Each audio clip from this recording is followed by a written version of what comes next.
Pakistan Peoples party کے بڑے prominent قسم کی پرسنالٹی ہیں، بڑے سینئر رہنما ہیں اور بلاول صاحب کے اسپوکس پرسن بھی ہیں. تو انہوں نے ایک بیان دیا، انہوں نے کہا کہ جی ہمیں باپ سے ووٹ نہیں لینا چاہیے تھا. باپ کا مطلب ان کا کہنے کا یہ تھا کہ جو بلوچستان عوامی پارٹی جو اس وقت بلوچستان کے اندر اتحادی ہے تحریک انصاف کی، جس کے وزیر اعلیٰ بھی ہیں جام کمال صاحب، جام محمد یوسف صاحب کے صاحبزادے، وہ جام محمد یوسف صاحب جو مشرف کے دور میں بھی وفاقی وزیر رہے، وزیر اعلیٰ بلوچستان بھی رہے، اللہ تعالیٰ ان کو جنت میں جگہ دے. جام کمال صاحب کی جو پارٹی ہے اس کے اوپر الزام لگایا مصطفیٰ نواز کھوکھر صاحب نے کہ ہمیں سینٹ کے اندر اپوزیشن لیڈر کی جس دن تعیناتی ہوئی، ووٹوں کے ساتھ جو ووٹوں کی گنتی ہوئی، اس میں پتہ لگا کہ باپ کے جو کچھ سینیٹرز ہیں انہوں نے یوسف رضا گیلانی صاحب کو ووٹ دیا. تو اس کے اوپر اختلافات سامنے آئے ہیں اور انہوں نے کہا کہ یہ پاکستان ڈیموکریٹک موومنٹ کے اجلاس میں یہ فیصلے ہونے چاہیے تھے.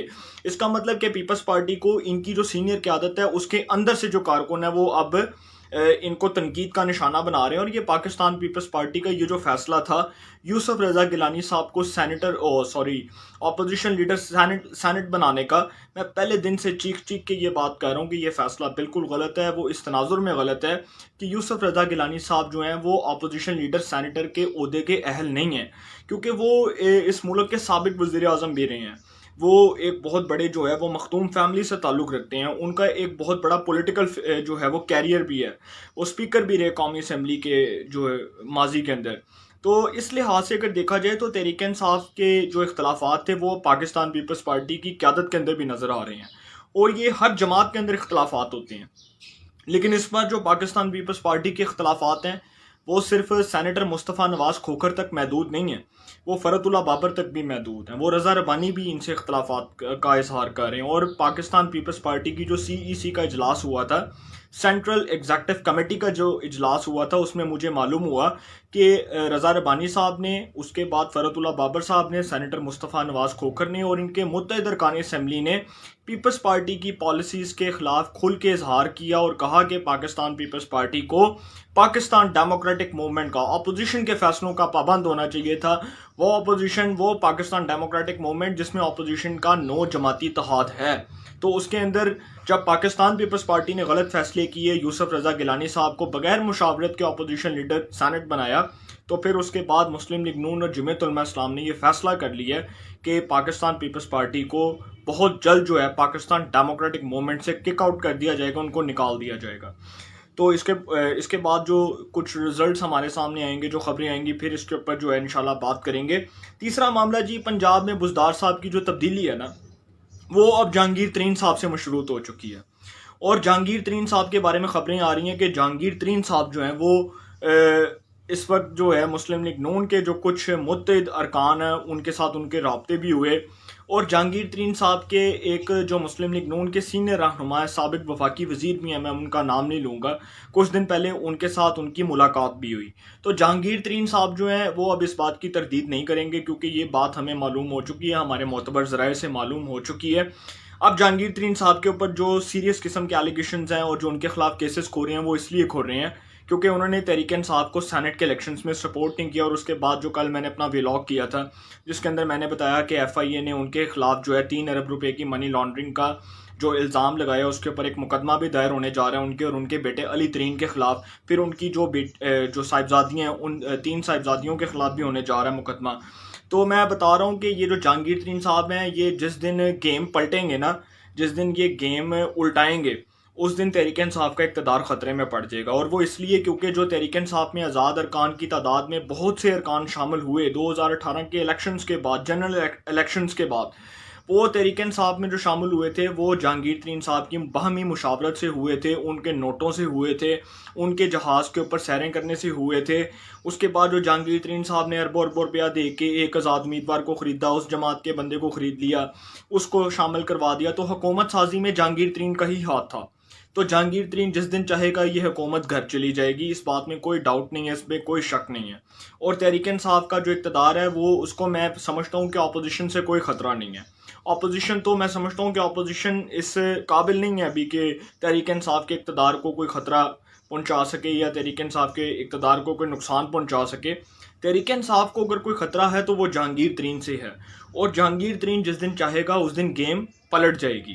تو چوتھا معاملہ جو ہے وہ یہ ہے کہ جی چودھری نثار علی خان صاحب کی جو واپسی ہے مسلم لیگ نون میں, کچھ معتبر ذرائع سے میں نے یہ خبر معلوم کی اور مجھے معلوم ہوا کہ چودھری نثار صاحب کی مسلم لیگ نون میں واپسی کا فی الوقت جو ہے وہ کوئی امکان نظر نہیں آ رہا, کوئی کسی قسم کا کوئی امکان نہیں ہے. یہ بھی خبر آئی تھی کہ رانا تنویر نے, شیخ روحیل اصغر نے, اس کے بعد ایاز صادق نے, خواجہ سعد رفیق نے اور بھی اس طرح کے جو لوگ ہیں انہوں نے چودھری نثار علی خان صاحب سے فون پہ رابطہ کیا, اور برجیز طاہر بھی تھے اس میں. تو یہ وہ لوگ ہیں جو چودھری نثار علی خان صاحب کے بڑے اچھے لائل قسم کے فرینڈ کنسیڈر کیے جاتے ہیں.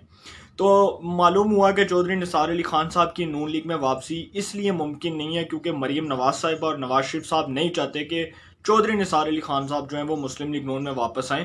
ہو سکتا ہے یہ شہباز شریف کی ڈیمانڈ ہو, یہ شہباز شریف کا مطالبہ ہو کہ وہ چاہتے ہوں گے شہباز شریف صاحب کہ ان کو شامل کیا جائے. صدر مسلم لیگ نون شہباز شریف صاحب جو ہیں وہ تو ویسے بھی ان کے بڑے دیرینہ تعلقات ہیں چودھری نثار علی خان سے, لیکن وہ تعلقات جو ہیں اس میں وہ پہلے جیسی بات نہیں رہی. جب نواز شریف صاحب کے ساتھ اختلافات ہوئے 2018 کے اندر, جو نواز شریف صاحب کی پالیسیز کے خلاف جو چودھری نثار علی خان صاحب جو روز پریس کانفرنس کیا کرتے تھے, تو چودھری نثار علی خان صاحب نے اپنے امیج کو خود خراب کیا. میں سمجھتا ہوں انہوں نے اپنے کیریئر کے اوپر خود جو ہے وہ دبا لگایا. اور چودھری نثار علی خان صاحب جو جنرل الیکشنز کے اندر بڑی بری طرح جو ہے وہ شکست سے دوچار ہوئے. اس کے بعد ایک پنجاب اسمبلی کی نشست تھی جس کے اوپر وہ جیتے تھے اور اس کے بعد انہوں نے حلف نہیں اٹھایا. تو چودھری نثار علی خان صاحب کو نون لیگ قبول کرنے کو تیار نہیں ہے. ہو سکتا ہے کہ کوئی سینئر رہنما اس میں کوئی کوشش کرے, اس میں کوئی صلح صفائی کے لیے کوئی کردار ادا کرے, کوئی کلیدی کردار ادا کرنے کے بعد ہو سکتا ہے کہ معاملات کسی نہج پہ آئیں. لیکن فی الوقت جو ہے نواز شریف صاحب اور مریم نواز صاحبہ جو فیصلہ وہ کریں گے وہی مسلم لیگ نون کا فیصلہ ہوگا, وہی مسلم لیگ نون کی پوری جماعت کا فیصلہ ہوگا, وہی ان کے ارکان اسمبلی بولیں گے.